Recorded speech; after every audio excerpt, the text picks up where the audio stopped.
MSME दिवस पूछूं आपसे, कब सेलिब्रेट हुआ दोस्तों आपके, तो अंतरराष्ट्रीय जो एमएसएमई दिवस है, अगर इसकी बात की जाए, अंतरराष्ट्रीय लिखना, अंतरराष्ट्रीय, अंतरराष्ट्रीय एमएसएमई दिवस, अंतरराष्ट्रीय एमएसएमई डे 2025 की बात करूँ, ठीक है। तो एमएसएमई का मतलब है micro small, micro small medium, micro small medium enterprise, है ना।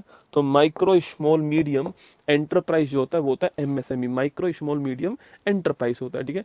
और ये दिवस कब बनाते हैं, 27 जून को बनाते हैं ना। इसमें हमें इससे अधिक कुछ नहीं पढ़ना है, केवल आपको दिवस ध्यान रखना है कि इंटरनेशनल माइक्रो स्मॉल मीडियम दिवस कब बनाते हैं, 27 जून को बनाते हैं, आपको ध्यान रखना है, ठीक है। देखो दोस्तों, माइक्रो, हमारे यहाँ पर माइक्रो स्मॉल मीडियम की अभी कुछ दिनों पहले एक नई डेफिनेशन आई थी, जो कि एग्जाम के लिए महत्वपूर्ण बन सकती है, ठीक है। तो माइक्रो का मतलब होता है सूक्ष्म, स्मॉल का मतलब होता है लघु, और मीडियम का मतलब होता है मध्यम, है ना। तो सूक्ष्म, लघु और मध्यम, ठीक है। इसकी जो डेफिनेशन होती है ना बेटा, वो दो आपके आधार पर होती है। पहला इसका आधार है इन्वेस्टमेंट, क्या होता है, पहला इसका आधार इन्वेस्टमेंट होता है, निवेश होता है। और सेकंड इसका आधार होता है टर्नओवर, क्या होता है, टर्नओवर जो है, ये सेकंड इसका आधार है ना। तो पहला इसका आधार इन्वेस्टमेंट है और सेकंड इसका आधार टर्नओवर है, ठीक है।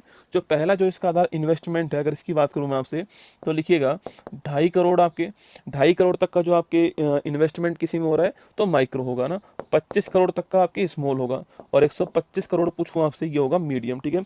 वहीं आपके 10 करोड़ तक का पूछूं आपसे तो माइक्रो होगा, 100 करोड़ पूछूं आपसे तो आपकी स्मॉल होगा, और 500 करोड़ पूछूं आपसे तो क्या होगा, आपकी ये मीडियम होगा। तो हमारा आंसर ऑप्शन नंबर डी हो गया, 27 जून हमारा ठीक आंसर, ऑप्शन नंबर डी आपको नोट